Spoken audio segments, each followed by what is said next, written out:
नमस्कार साथियों, आज हम पढ़ने वाले हैं ऊर्जा समीभाजन सिद्धांत। पहले इसकी डेफिनेशन देखते हैं।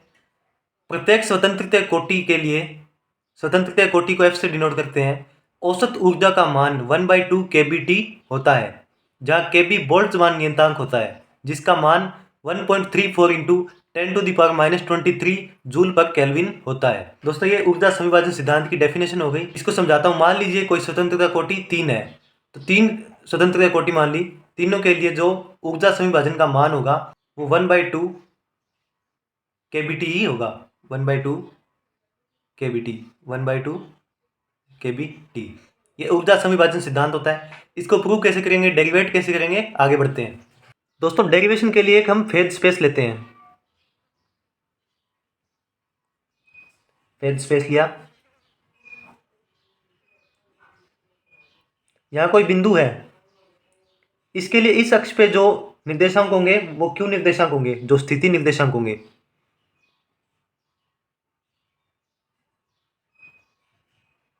वह इस अक्ष पे जो निर्देशांक होंगे वो संवेग के निर्देशांक होंगे। इसके लिए मैं लिख देता हूं P व Q कला निर्देशांक। तो इसके लिए हम देखते हैं ऊर्जा किस प्रकार होगी। ऊर्जा जो होगी फलन होगी Q व P का। Q को QI लिख देते हैं, P को PI के लिए लिख देते हैं। एक एक बिंदु के लिए इनको लिख देते हैं। E फलन होगी E Q1 Q2 QF तक। Q को है QF कोटि तक ले जाते हैं। सेम एज इट इज हम P के लिए करते हैं, P1 P2 dash dash dash PF तक। टोटल एनर्जी जो होगी वो संवेग के निर्देशांक प्लस में अन्य निर्देशांकों का योग होगी। EI को हम क्या लिखेंगे, संवेग के निर्देशांक।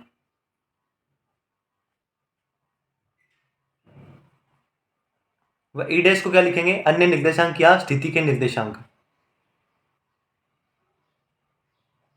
आगे बढ़ते हैं। Q1 से Q1 प्लस DQ1 व Q2 से Q2 प्लस DQ2 प्रकाश में हम ऊर्जा देखते हैं। इसी तरह P1 से P1 प्लस DP1 व P2 से P2 प्लस DP2 तक इस जो प्रकाश है उसमें हम ऊर्जा के होने की प्रायिकता देखेंगे।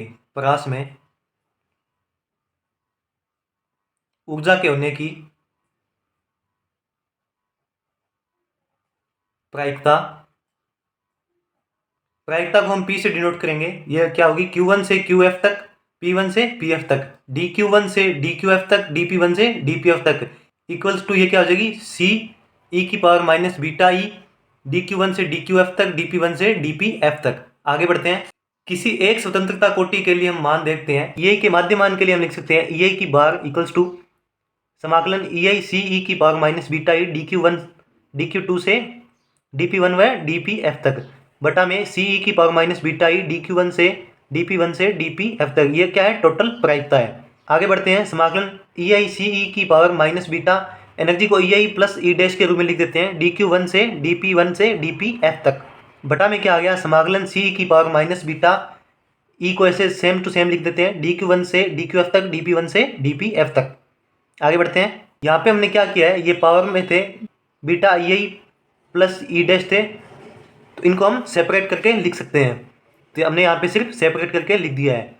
यहाँ पे क्या है, ये दोनों टर्म सेम है तो ये एक दूसरे से कैंसिल हो जाएगी।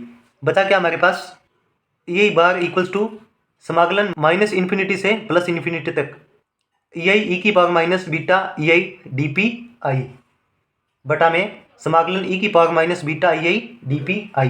यहाँ पे क्या बचा, EI bar equals to -del बटा डेल बीटा लॉग समाकलन लिमिट -∞ से ∞ e⁻⁻β EI DPI। ये दोस्तों कैसे आया, थोड़ा बेसिक बता देता हूँ। E इक्वल्स टू क्या होता है, P² बटा 2m। तो मैं E को क्या लिख सकता हूँ, समानुपाती P² के लिख सकता हूँ। EI के लिए क्या लिख सकता हूँ, BPI²। यहाँ पे 20 समानुपाती नियतांक आ गया। इसको इक्वेशन 2 मानते हैं, इसको इक्वेशन 1 मानते हैं। इक्वेशन 2 को इक्वेशन 1 में रखते हैं। EI की बार इक्वल्स टू -डेल बटा डेल बीटा लॉग समाकलन e⁻⁻β BPI² DPI। यहाँ पे हमने EI को रिप्लेस कर दिया है। अब मानते हैं late BPI² equals to x²। अवकलन करने पर beta dot 2PI DPI equals to 2x dx। DPI के लिए वैल्यू क्या बची, इसको इसके बटा में भेज देते हैं। 2 से 2 कैंसिल हो गया, एक्स डी एक्स बटा बीटा पी आई। DPI की वैल्यू क्या आई, रूट बीटा पी आई बटा beta P I D x. ये कैसे आया, एक्स स्क्वायर इक्वल्स टू में क्या है, बीटा पी आई स्क्वायर है। तो एक्स के लिए हम क्या मान सकते हैं, रूट बीटा पी आई। तो DPI के लिए वैल्यू क्या आई, 1 बटा रूट बीटा डी एक्स। इसको इक्वेशन हम 4 मानते हैं। यूजिंग इक्वेशन 4 इन थर्ड, इस इक्वेशन को नाम हम थर्ड देते हैं। इक्वेशन 4 को इक्वेशन थर्ड में यूज करते हैं। हमारे पास क्या बचा, E I bar equals to minus del बटा del beta log 1 by under root beta, यहाँ पे समाकलन की लिमिट माइनस इन्फिनिटी से इन्फिनिटी तक ई की power minus B X square dot D X बचा। यहाँ पे ई आई की bar equals to minus del बटा del beta log 1 by root beta plus log E की power minus B X square D X बचा। इसका partial differentiation करते हैं। यहाँ इस वाले पद की बीटा पे कोई डिपेंडेंस नहीं है, कोई डिपेंडेंस नहीं, तो ये वाला पद क्या हो जाएगा, शून्य हो जाएगा। पार्शियल डिफरेंशिएशन करते हैं, ये बार इक्वल्स टू 1/2 बीटा बचा हमारे पास, जहाँ बीटा क्या होता है 1/kT होता है। इसलिए एक स्वतंत्रता की कोटि के लिए औसतन ऊर्जा का मान क्या आएगा, ये बार इक्वल्स टू 1/2 kBT। यही ऊर्जा समीभाजन नियम होता है, ऊर्जा समीभाजन सिद्धांत या नियम। दोस्तों कुछ नहीं था, बस डेरिवेशन था। अच्छे से पढ़िए, वीडियो को लाइक कीजिए, अपने दोस्तों के साथ शेयर कीजिए, चैनल को सब्सक्राइब करिए।